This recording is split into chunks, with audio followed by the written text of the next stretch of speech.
마태복음 5장 11절입니다. 시작. 자로 말미암아 너희를 욕하고 박해하고 거짓으로 너희를 내는 너희에게 복이 있나니. 우리 인생도 생각해보면 그렇지 않습니까? 우리 자녀들도 보면 무엇인가 아이들이 어려운 시기를 다 거치고 나면 한 단계 성숙해져 있는 것을 볼 수가 있죠. 우리 딸아이도 병원에 한 5일 동안 갇혔다가 나오니까 조금 큰 것 같은. 네. 아이들도 고난의 길을 잘 통과하면, 물론 이제 모든 고난에 있어서 우리가 성숙하느냐 그건 또 다른 거죠. 오히려 고난 때문에 그 고난의 길을 하나님 말씀 앞에서 잘 이겨내지 못하면 오히려 뒤로 퇴보되는 경우도 있습니다. 근데 중요한 것은 하나님의 영광이라는 것은 그냥 아무런 그냥 하는 것이 없는데 주어지는 그런 것이냐, 그렇지 않다는 거죠. 우리가 처음 예수 그리스도를 만났을 때는 예수님께서 우리를 대신하여서 죽으셨기 때문에 우리는 은혜로, 처음에는 뭐 우리가 값을 지불합니까? 그냥 은혜로 우리가 구원을 받은 거죠. 그러나 우리가 구원받은 이후에 완성되어서 예수 닮아가는 과정을 보면, 그렇잖아요. 예수 믿고 나서의 삶을 보면 언제나 즐거운 게 아니라 많은 고난도 있고 어려움도 있습니다. 왜요? 우리가 그러한 고난을 겪을 때 우리가 우리 자신의 영혼에 민낯을 보게 되고, 그럴 때 내가 정말 아무 문제가 없고 남에게 피해를 주는 사람이 아니라고 생각했는데 내 존재 자체가 하나님 앞에 있어서 너무나 더러운 존재였고, 내 존재 자체가 교회에, 가정에, 부모님에게, 친구들에게 덕이 되지 않았고 살았구나. 예수를 만나게 되면은 그 하나님의 은혜가 감사하기 때문에 오히려 반대로 내가 그렇게 살지 못, 그들을 위해서, 하나님을 위해서, 또 이웃을 위해서, 교회를 위해서 살아가고자 하는 그런 마음이 생겨난다는 거죠. 바로 11절, 12절의 말씀은 이렇게 변화된 그리스도인의 삶 가운데 있는 고난의 의미를 다시 한번 생각해 보게 합니다.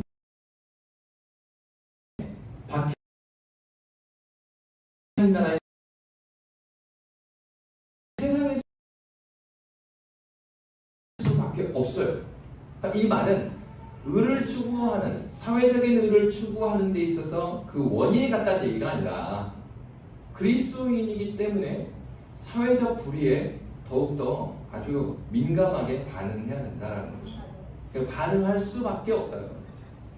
그래서 사회에서 어떤 불의를 볼 때에 그리스도인들은 그저 바라만 보고 있지 않은 것입니다.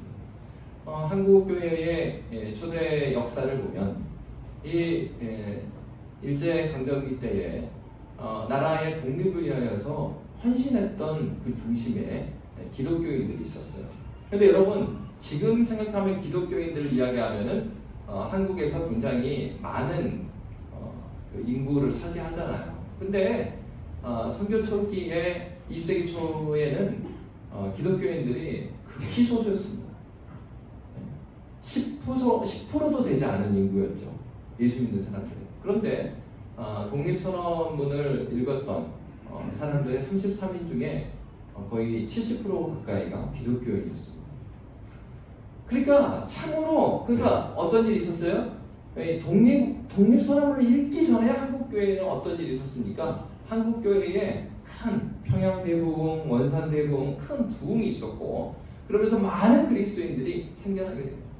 참으로 회개하고 참으로 회심한 그리스도인들이 나타나면서 그들이 이 민족 가운데 있는 민족의 위기 가운데 그저 앉아있을 수 없었습니다.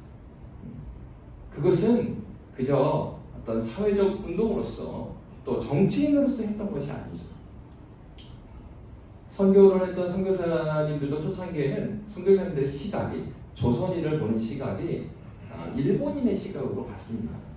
왜냐하면 초창기에 들어왔던 선교사님들이 이 청나라를 통해서 들어오거나 아니면은 일본을 거쳐서 들어오는 경우가 많았고, 대부분의 경우는 일본을 거쳐서 들어왔어요. 왜냐하면 조선에 대해서 직접적으로 알 수 있는 길이 없으니까 당시에 조선의 영향력을 가지고 있었던 일본에 거쳐서 한국어를 배우고 들어오게 되죠. 그러니까 일본 사람들이 한국인을 바라보는 시각으로 초창기에는 선교사님들이 많이 인식을 했습니다. 그래서 사실은 초창기에 이 조선에 대한 이해가 많지 않았어요. 선교사님들이.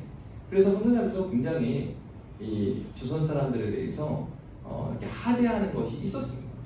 그런데 평양 대붕이 일어났을 때에 선교사님이 먼저 회개하는 일이 일어나요.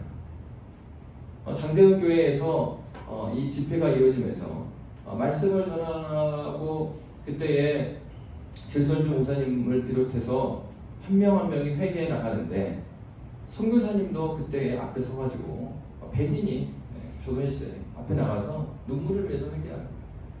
내가 당신들을 대할 때 미개한 사람으로 대했다. 일본 사람들이 당신들을 대하는 것이 그것이 당신들인 줄 알았고 내가 그리스도의 사랑으로 당신들을 사랑한다고 하는데 그렇게 사랑하는 것이 아니라 당신들은 미개하고 우리에 못 미치는 사람으로 당신들 정말 하나님의 형상으로 지어진 사람들인데 그러면서 선교사님들도 회개하기 시작해요. 그러면서 이 조선에 놀라운 일이 일어납니다. 그전에는 왔지만 어떤 큰 은혜와 집단적인 회심의 역사가 일어나지 않았는데 하나님께서 이렇게 회개하는 그런 기회를 통해서 수많은 집단적인 회심의 역사를 이 한국교회에 주셨어요. 여러분, 이렇게 하나님의 은혜를 경험하게 되면 자신의 구원으로 난 구원받았으니까 나는 안전해 이렇게 생각하지 않는 거죠.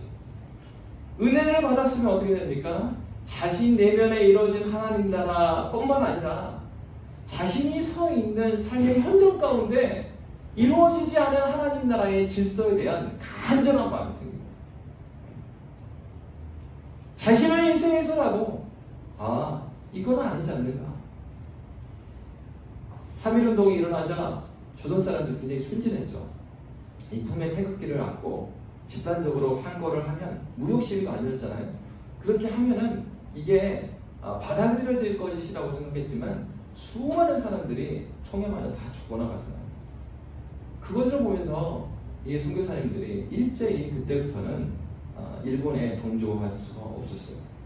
그러면서 여러분 아시아의 복음이 전해진 나라 중에 이렇게 민족의 독립과 그러니까 선교를 받는 피선교인과 선교하는 선교사들이 집단적으로 하나 되는 나라는 조선밖에 없었어요.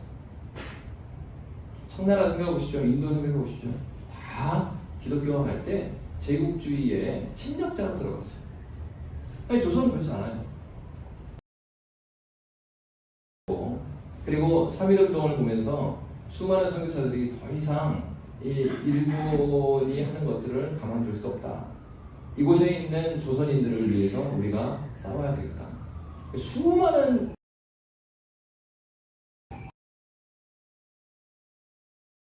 이 선교사들이 조선을 어떻게 생각하냐에 대해서 굉장히 달라졌어요. 여러분, 그 놀라운 일이 일어나요.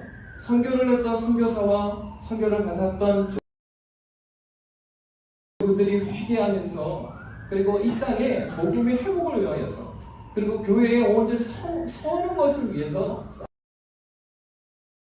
이렇게 복음을 경험했던 거예요. 그리고 실제로 오늘 본문에서 말한 바와 같이 복음을 위하여서 교회를 위하여서 하나님 나라로 싸워할 때 수많은 핍박을 받았던 교회입니다. 그럼에도 불구하고 하나님께서는 이 교회를 붙들어 주셨어요. 무슨 얘기입니까? 우리가 하나님 나라를 경험하게 되면 내 안에 이루어진 구원 너무나 소중한 것이죠. 그러나 거기에서 멈출 수 없어요. 이 사회의 불의에 대해서 하나님 나라가 질서가 온전히 이루어지지 않는 것들에 대해서 가슴 아파할 줄 아는 그리스도인으로 살게 되는 것입니다. 그러나 이것은 뭐와 다르냐면 이 정치운동하고는 달라요. 정치인들이 말하는 사회적인 복구, 또 복지 이런 의미하고는 다릅니다. 어떤 면에서요? 똑같이 정치운동을 하는 것 같지만 교회는 어떻게 해요? 하나님 나라를 추구하는 그 일에 있어서의 그 운동을 하는 거예요. 정치적인 의견을 내기 위해서 정치에 대한 의견을 내는 게 아니고 사회적인 복지에 대한 정치적 의견을 내기 위해서 이해관계자로 말하기 위해서 하는 게 아니라 하나님 나라가 이 땅에 이루어질 것을 위해서 그렇게 외치는 거죠. 그러니까 우리는 우리 자신을 잘 살펴야 됩니다. 그리고 우리는 교회를 위해서도 기도해야 돼요. 교회가 어떠한 사회에서 목소리를 낼 때 하나님, 때로는 주님을 알지 못하는 자들이 소리를 내.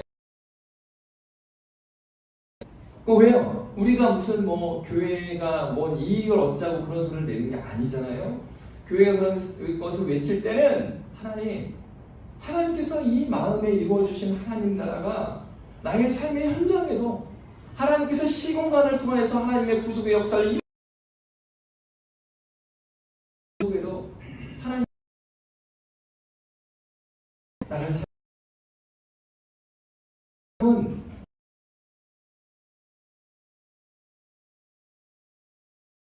있다는 것이 바로 이것이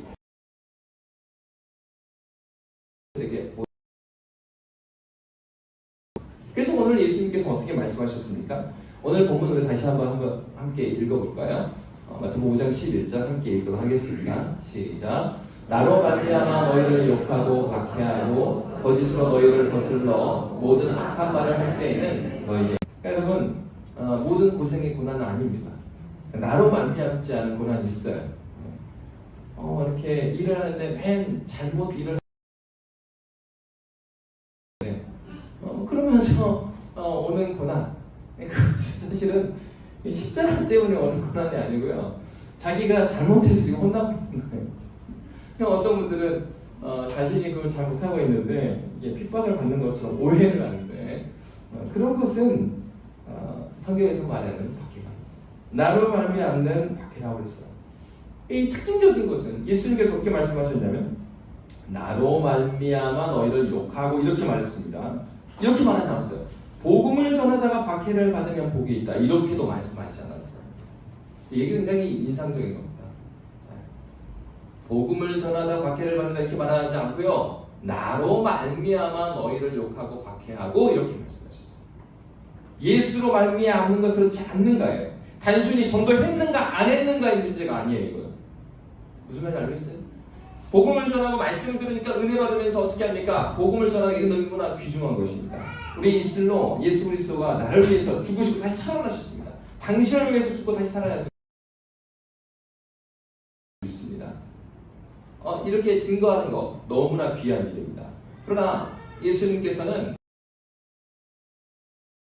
이게 아니에요. 이들의 삶 전체를 놓고 지금 이야기하는 것입니다. 복음 전했냐 안 전했냐, 몇 명을 전도했느냐, 이게 중요한 것이에요. 그러나 이것만을 말하는 게 아닙니다. 그의 입술의 증거와 그들의 이것은 세상 선한 행위나 또 자기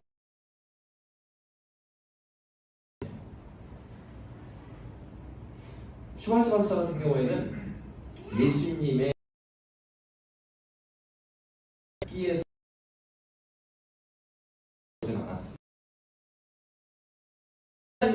인간 예수의 그 삶,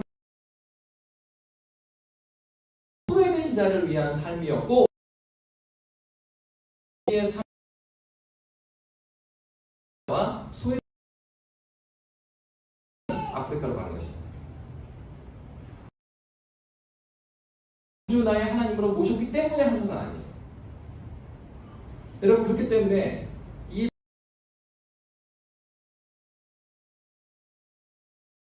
그리고 구제하고 또 희생적인 일을 했기 때문에 오늘 박해하고는 다른 결국은 무엇입니까? 전제론적으로 예수의 내가 작은 분신이 된 거예요. 예수 따라 사는 거예요.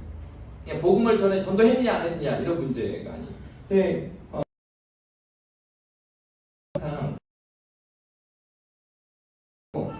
순장님한테 내요. 그러면은 거기에 전도 몇 명 했는지, 복음을 전했는지, 그리고 묵상을 계속 했는지 안 했는지 이거 다 체크한단 말이에요. 훈련이니까. 그 화요일 날 순장 모임 할 때마다 마음속에 어떡하지? 이번 주에 전도를 이번 주에 못했네. 이제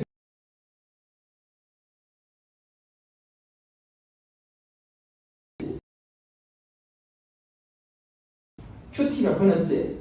이게 막 예수 따라 사는 것보다 더 양심에 찔리는 게 뭐냐면 예배 몇 번 참석했지? 새벽기도 몇 번 빠졌지? 뭐 이거가 되는 거예요.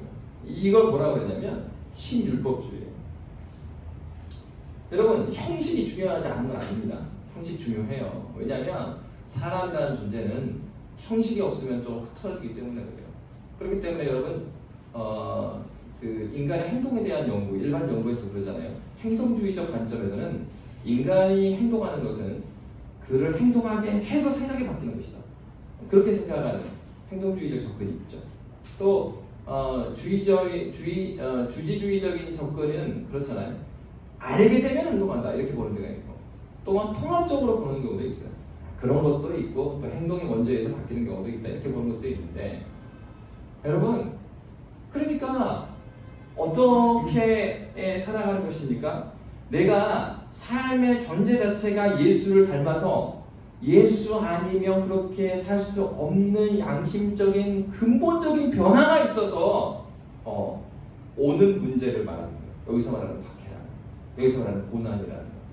그냥 형식적으로 내가 이번에 순장 훈련을 하지 6개월 딱 정신 차리고 딱 체크해서 오는 고난이 아니에요. 그렇기 때문에 여러분 이것은 우리가 탈북의 사람들은 어떤 사람입니까? 예수의 작은 신분이 있는 사람들. 예를 들어서 성경에 예수님을 궁극적인 이유는요. 예수 때문에 자신들이 가짜인 게 증명됐기 때문이죠. 그전에는 자신들이 예수님이 나타나기 전에는 존경을 받는 자들이었고 지도자였어요. 그리고 여전히 그들은 종교 지도자의 위치를 가지고 있습니다. 근데 여론이 예수를 따라가는 거예요. 두렵죠. 그리고 본인들이 가짜인 것을 예수가 증거하고 다니는 거예요.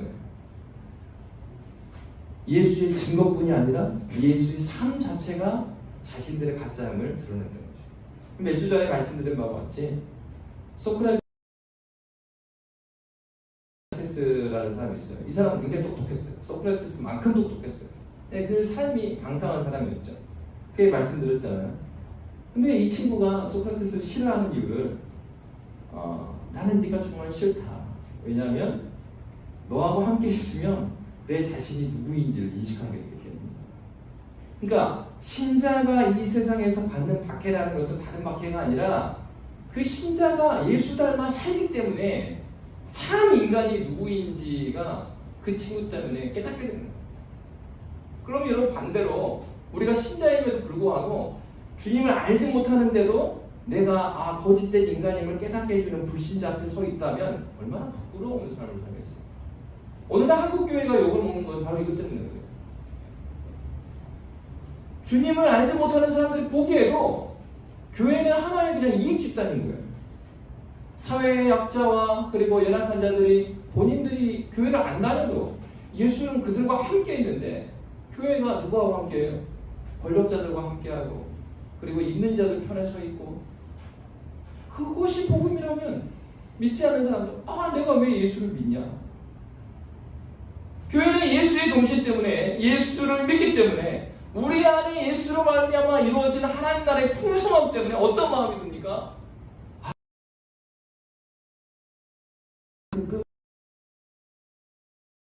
그러니까 그래서 그 안전한 마음, 평안한 마음이 같이 있으면 좋겠다. 그거죠. 저 안에 생겨나는 마음이 그 마음이더라고요. 무슨 목회 나간다 선교사 아니요. 무슨 그런 꿈이 어디 있습니까? 그냥 예수를 만나고 나니까 그냥 그 내 안에 그 평안함이 그 교회 다니는 청년 후배들 쟤네들도 이 평안함 같이 있으면 좋겠다. 그냥 같이 찬양하고 기도하고 싶은 거예요. 그 마음들이 주님을 알아가면 알아갈수록 커지는 거죠. 바로 그렇게 사랑하기 때문에 법적으로 문제 안 돼요. 그리고 이 관례에서도 문제가 안 되는데 신한 양심에는 그거 할 수 없는 거예요.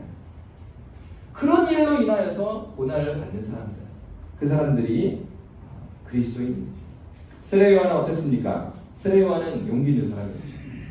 당시에 헤롯을 탄핵을 하게 됩니다.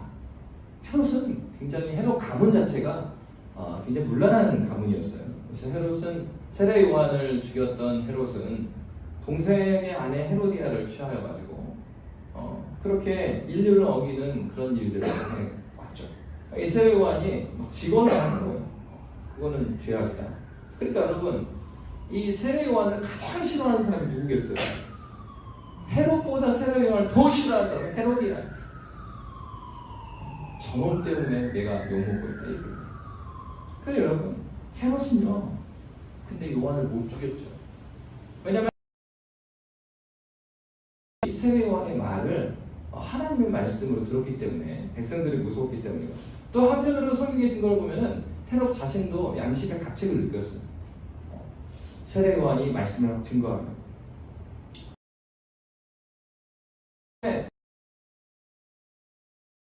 헤롯의 딸이 이제 생일날 세례 요한이 이제 목이 잘려서 죽게 되는 일이 있습니다. 여러분, 잘못하고 있는 정치 지도자에게 세례 요한이 그렇게 말씀을 증거한다고 해서 세례 요한의 뭐가 달라집니까? 그에게 무슨 일어나는 어떤 특별한 일이 있나요? 그에게 혜택이 있나요? 당신 최고 권력자예요. 그가 그렇게 말해봐야 자신만 피곤해지는 것입니다. 그런데 그리스도 예수의 은혜로 정말 하나님 앞에 서 있었던 세례 요한은 그것을 말하지 않을 수가 없었어요. 당신이 유대인의 그러면 우리가 믿는 하나님 앞에서 바로 서야 될 것이 아니냐.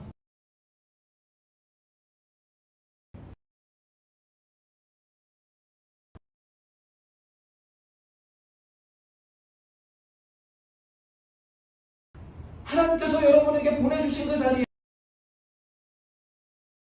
대해서 마음 아파야 되는 캠퍼스 가운데에 정말 하나님 이 성공하면 된다라는 성공주의가 이 캠퍼스를 점령할 게 아니라 하나님 이 캠퍼스에서도 이 시험 보거나 공부하거나 이 과정들 자체가 하나님의 공의가 드러나는 것이 되게 해주십시오. 그래서 우리 친구들이 공정한 경쟁 가운데서 정말로 건전한 사회를 꿈꿀 수 있는 아이가 되게 해주십시오. 예수는 알지 못하더라도 이 사회가 공의와 정의가 흘러가는 그런 과정을 겪고 학점을 얻고 졸업을 하고 무엇인가 컴퍼티션에서 그 상을 받고 그래야 되지 않겠어요? 근데 공동 자체에서부터 공부할 때부터 아이들이 불법을 배워가고 쉬운 방법을 배워가는 거예요. 근데 누구도 하나 그것에 대해서 지적하지 않아요. 정말로 부끄러운 일은 저는 학교를 신학교를 다니지 않았어요. 그런데도 불구하고 일반 대학임에도 불구하고 당시에 대학생들 마음에 컨닝에 대한 굉장히 낮은 마음이 있었죠. 야, 우리가 대학생이고 앞으로 이 한국 사회를 짊어질 사람들인데 그러려면 차라리 F를 맞아라. 선배들하고 이야기하는 거예요. 야, 취업 공부 하나도 안 못해. 야, 그럴 바에야 너 그냥 F를 맞아. 이 자식이 뭐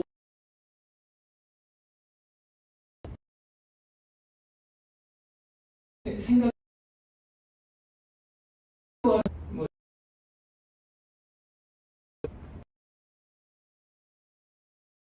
무슨 너 돈 보고 신학교 갔어요? 그러려면 일반 대학 가고 돈을 벌어야죠. 공의와 정의를 말해야 되는 사람들이 그곳에서 자신의 인생을 위해서 정치하는 목사님들 줄 서가지고 그런 일들이라는 거. 여러분, 신학교 나고 참으로 공의롭고 정의로운 방법이 무엇이냐? 아니 신학교 나고 성공하려고 신학교 갑니까? 목회 성공하려고. 그러려면 딴 일을 해야죠. 목회 성공이 어디 있어요? 큰 교회 하면 목회 성공입니까? 오늘은 한국 교회가 병들어가지고 신학생들의 꿈이 10,000명, 20,000명 하는 교회라는 거예요. 여러분, 그런 사람 있으면 진짜 피하셔야 돼요. 왜요? 성도가 자기 성공의 도구일 뿐이죠. 사람 풀리는 거에 신난 사람들은 무서운 사람들이에요. 왜 신학교에서 기웃거리고 유명한 목사님 쫓아다니면서 성공에 대한 열망에 빠져가지고 하나님 나라의 열망이 아니고.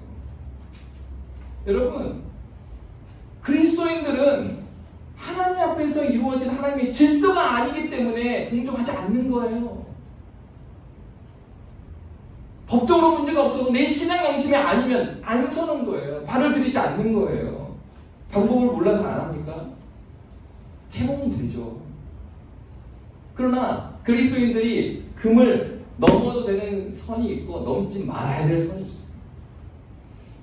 우리의 삶의 현장에는 아직도 하나님 나라를 닮아가지 않은 많은 연약한 부분들이 있어요.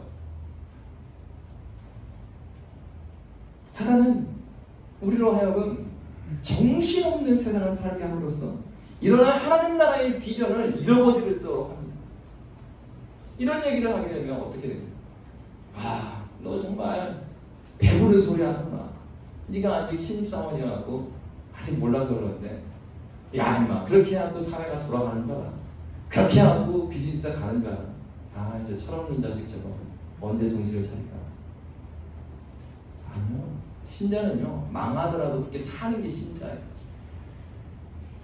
내 먹고 사는 것 때문에 하나님 나라하고 딜을 하면서 적당하게 못하게 하면서 이렇게 저렇게 살아가면 그거는 하나님 나라와 관계가 없습니다. 그래서 예수님께서 뭐라고 말씀하셨습니까? 하나님 천국에 들어가기가 나귀가 바늘 위에 들어가는 것보다 어렵다. 왜요? 팔복의 사람들이 하나님을 만났음에도 불구하고 자꾸 물타기를 하는 거예요. 아, 이 상황이 그렇기 때문에 뭐 그렇지 않습니까? 여러분, 그렇기 때문에 신앙생활을 열심히 하는 거죠. 상황에 들어감에도 불구하고 하나님을 붙들기 위해서 우리가 살아가는 것입니다. 여러분, 그러면 우리의 삶의 현장에서 이렇게 하나님 나라의 백성과 하나님의 질서를 이야기하고 그렇게 살아가고 순종하는 것이 쉬운 일이 아니잖아요. 왜요? 사회 나가면 나 혼자 그거 하고 있는 느낌이거든요. 앞에 예수 믿는 선배들이 있음에도 불구하고, 그리고 이 기업의 회장이 기독교이고 장로예요. 그리고 이 부서도, 이 부서 라인도, 부사장도 교회 다니고 다 그래요. 그런데 우리 팀을 보면 이거는 교회 다니는 것 같지는 않아요. 교회 다니는 사람이 있는데 그 사람들도 다 이 분위기, 비즈니스 분위기에서 적당하게 그 판에서 유지되는 것 또는 선도 넘기도 하고 그렇게 하면서 후배들한테 가르치는 거죠. 신실한 후배가 들어오면 아, 너 아직 순진하구나. 좀 지나면 너도 적응할 거야. 그러기를 수년이 지나니까 한국 사회에서 오히려 세상에서 교회를 내뱉어버리는 거예요. 그런 너무 심한 미래를 하더라. 불법에 동조하고 그리고 불의에 대해서 손을 잡고 그러한 교회 생활 니들이나 해라. 여러분, 오늘날 한국 교회에 청년들과 젊은 사람들이요 수없이 빠져나가고 있어요. 다른 것 때문에 그러지 않아요. 이런 거예요. 신앙과 삶이 분리된 버리는 삶. 헤쳐보면 그의 삶 가운데서는 예수 닮아서 몸부림치는 삶을 볼 수가 없는 것. 청년들도 무슨 완성된 선배를 원하나요? 아니죠. 우리 모두가 지어져 가는 사람인데 우리 중에 완성된 사람이 어디 있습니까? 조금이라도 그런 도전하는 그 모습을 보고 싶은 거예요. 그런데 찾을 수가 없는 거예요. 교회 안에서 찾기가 어려운데 회사에 들어갔더니 더 찾기가 어려운 거예요. 아예 순진한 취급받고 그렇게 살아서는 이 세상을 살 수 없다라고 하는 것입니다. 여러분, 왜 이렇게 되는 것입니까? 어떻게 우리는 팔복의 사람으로 하나님 나라의 사랑의 이 특징을 가지고 살아갈 수 있겠습니까? 저란의 에드워즈는 이렇게 신자에게 예수를 만남으로써 나타나는 아주 큰 특징을 신앙 감정이다라고 말했어요. 거룩한 감정이다라고 했습니다. 그래서 저란의 에드워즈가 이렇게 말했어요. 화면을 보시면 하나님에 대한 살아있고 정열적인 사랑은 필연적으로 다양한 신앙 감정을 드러내는데 그 중에는 죄에 대한 강렬한 미움과 혐오, 죄에 대한 두려움, 하나님을 기쁘시게 하지 못하는 것에 대한 두려움, 하나님의 선하심에 대한 감사, 은혜롭게 현존하시는 하나님을 느낄 때 얻게 되는 만족과 기쁨, 하나님께서 함께 하시지 않을 때 느끼는 슬픔, 장차 하나님을 누릴 것을 기대할 때 생기는 즐거운 소망, 하나님의 영광에 대한 강한 열정 등이 있다라고 했습니다.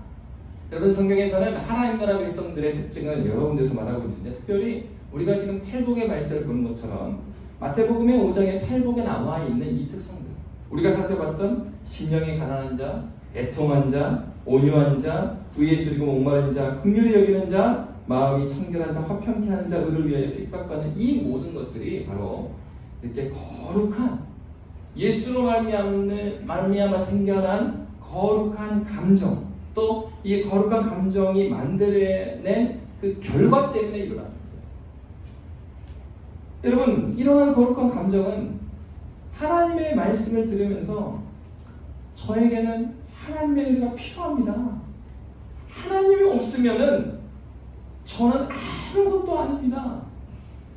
하나님과 동행하기를 원합니다라는 마음에서 나오는 것입니다. 여러분, 시편 41편 1절에서 2절은 이렇게 말하고 있어요. 우리 함께 읽도록 하겠습니다. 시작. 하나님이여, 사슴이 시냇물을 찾기에 갈급함 같이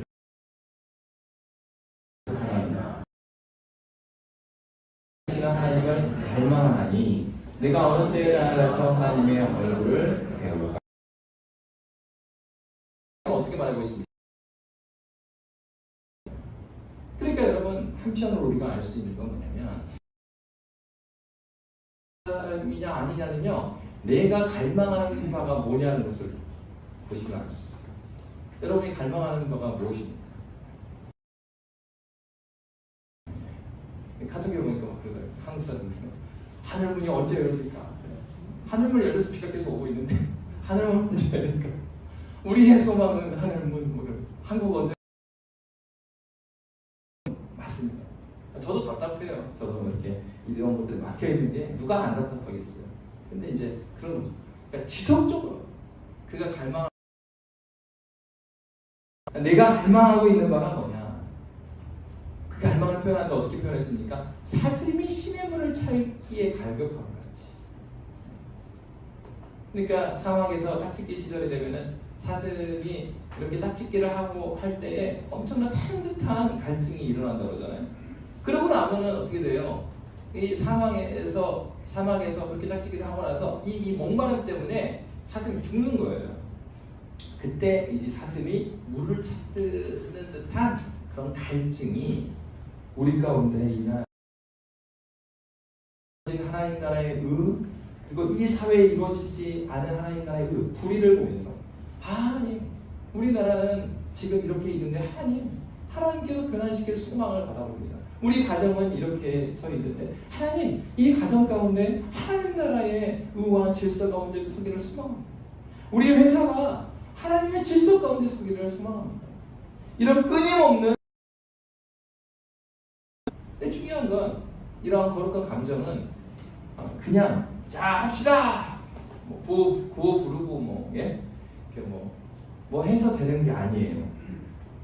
청년 시절에 이제 교회에서 행사가 있어가지고 마당에다 이제 고기를 구우려고 장작을 이제 막 불을 떼웠어요. 그런데 이제 한 청년이 옆에 딱 있으면서 그러는 거죠. 아, 형, 마시멜로 생각나지 않아요? 근데 저는 그때까지 마시멜로라고 해본 거 들어본 게 그 초코파이 안에 가운데 하얀 게 마시멜로다 이것만 알지. 야, 무슨 갑자기 불 피고 있는데 무슨 마시멜로야? 그러니까 아, 형 모르냐고. 뭘 몰라. 여기다가 마시멜로 구워 먹으면 엄청 맛있어요. 근데 여러분, 이 촌놈은 그렇게 해본 적이 없으니까 아는 거는 초코파이 마시멜로를 모르는데, 이 친구는 불에다가 이 마시멜로 구워 먹어본 그게 있으니까 딱 장작을 보니까 뭐가 생각나요? 마시멜로가 생각나요. 먹어본 사람이 아는 거예요. 하나님 나라의 풍성함과 은혜는, 그리고 하나님 나라의 질서, 풍성함, 회복된 하나님 나라 누가 알아요? 이 먹어본 사람이, 마시멜로의 달콤함을 아는 사람이죠. 그냥 초코파이에 딱딱한 마시멜로하고 말랑말랑하게 불에 막 흘러내리는 걸 이렇게 먹는 거하고는 이 천국과 지옥이라고 그러더라고요. 여러분, 하나님 나라에 대한 내가 이제 주님을 맛보아 합니다. 하나님 나라를 내가 맛보아자 합니다. 그 맛을 아는 사람이, 그 맛을 아는 사람에게 나타나는 게 이 마시멜로데이 식욕인 것처럼 하나님 나라를 현재적으로 은혜 가운데 거하면서 맛본 사람에게 주어지는 것이 이러한 거룩한 감정입니다. 근데 여러분, 거룩한 감정은 그냥 생기는 것이 아닙니다. 바울 사도는 디모데전서 1장, 우리 함께 읽도록 하겠습니다. 시작. 내가 마게도냐로 갈 때에 너를 보내어 에베소에 머물라 한 것은 어떤 사람들을 명하여 다른 교훈을 가르치지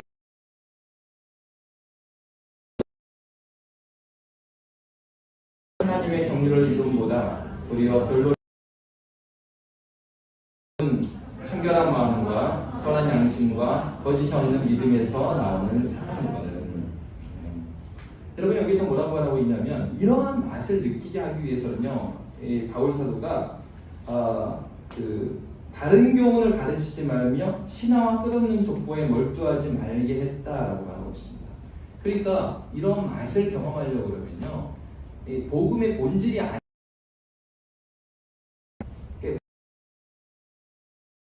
아니면은 진짜 맛이 무엇인지 있잖아요. 계속 먹었어요. 내가 보면은 순대 피에다가 그 안에 보면은 이제 그 면이 들어가 있잖아요. 근데 그게 이제 보통 우리가 먹는 거잖아요. 근데 진짜 하루는 진짜 순대를 시장에서 사가지고 사다 줬는데 아이들을 물어보는 거예요.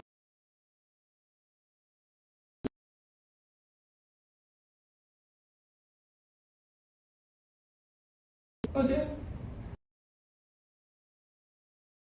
핵심이 무엇인지 모르니까, 그리고 계속해서 이 가짜들을 막 접하게 되니까 어떻게 돼요? 진짜에 대한 반응이 정말 오히려 반대인 거예요. 이거 순대가 아니.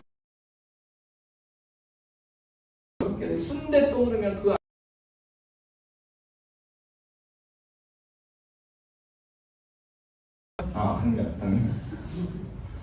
당면이 떠오르는 거예요. 진짜 순대는 당면이 아닌데.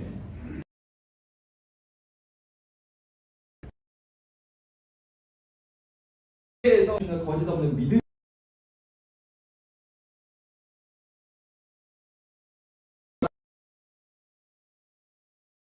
중재자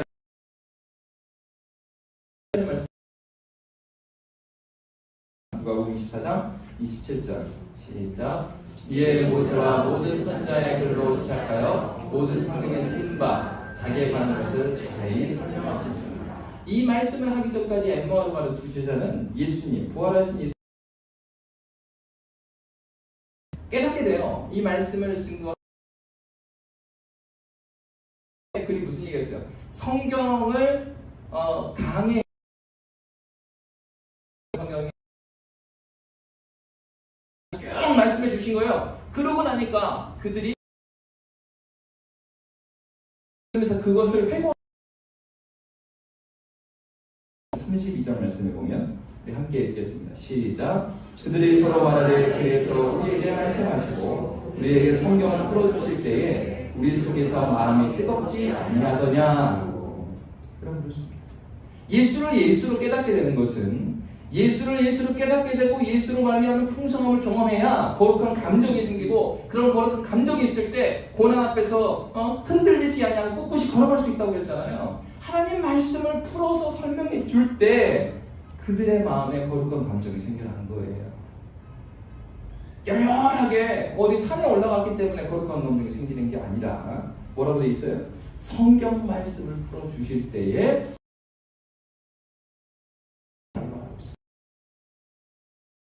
성령님의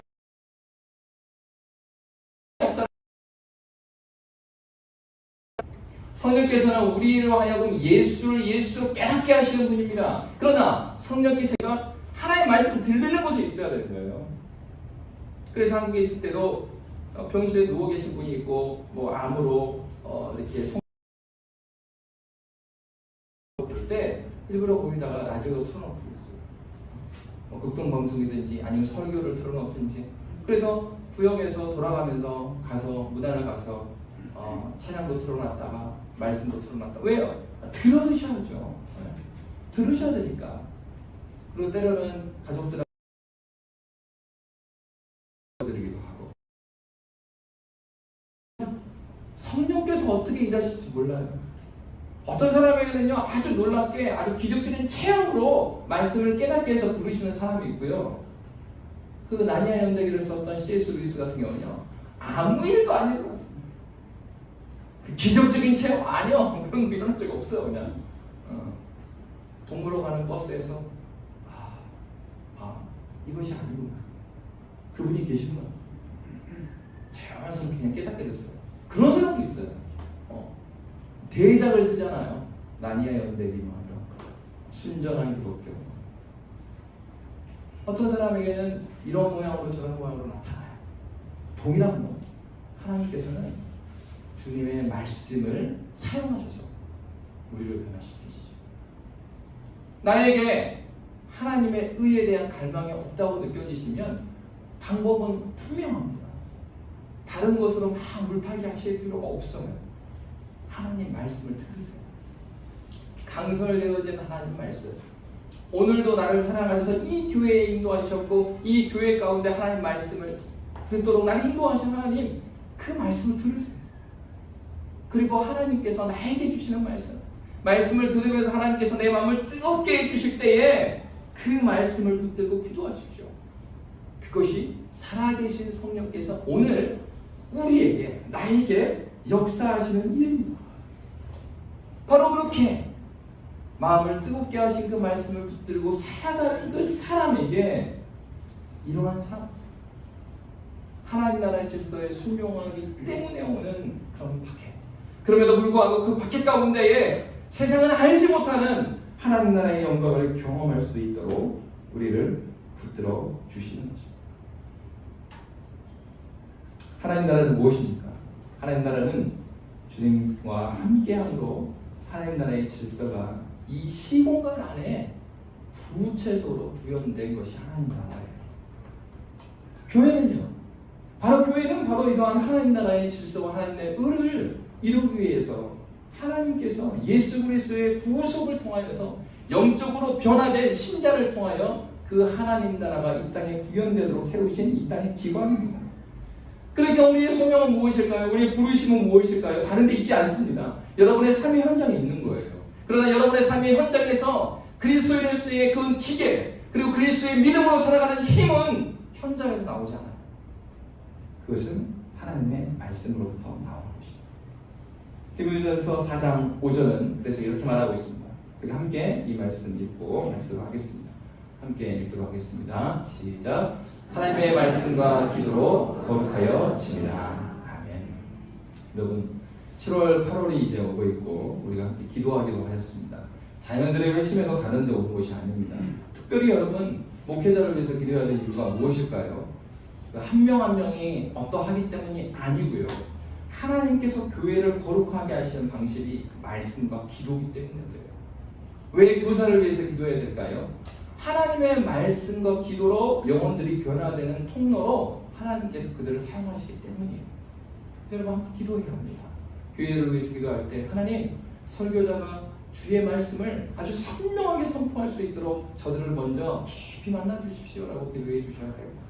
그리고 또 여름 사역에 올 때 하나님, 이 아이들이 집중하여서 다른 많은 것들, 여름에 해야 될 거 많죠, 아이들한테도. 그런데 다른 많은 것들보다 우선순위를 하나님께 두고 집중하여 이 아이들이 이 시기에 하나님께서 만나주신다 하실 때 주님을 간절히 추구할 수 있도록 저들에게 말씀을 전하여 주십시오. 말씀을 전하는 목사님, 전도사님, 그리고 공과를 담당하는 우리 선생님들, 하나님, 준비된 말씀이 저와 영혼들에게 명확하게 심겨 성령 하나님께서 그 말씀을 사용하셔서 이 아들을 회심케 하여 주십시오. 주님을 만나게 해주시고 주님께서 불쌍히 해주시고 이끌어달라고 우리가 기도해야 할 것입니다. 하나님께서는 저와 여러분을 그러한 교회의 하나의 기관으로 한 명 한 명 부르셨습니다. 저와 여러분의 삶 가운데 말씀과 기도로 거룩하여지는 일이 우리 마음 안에 그리고 우리의 삶의 현장 가운데 이루어지시기를 주의 이름으로 빕니다. 기도하겠습니다. 살아계신 하나님, 주의 은혜를 인하여 감사합니다. 하나님, 신자가 하나님 나라의 질서대로 살아갈 때 박해를 받는다 하였습니다. 우리에게 있는 고난을 당연하게 여기고 하나님 앞에 더욱더 집중하여 주 앞에서 이 길을 걸어갈 수 있는 믿음의 사람들 되게 하여 주시옵소서. 주께 감사하며 살아계신 예수님 이름으로 기도합니다.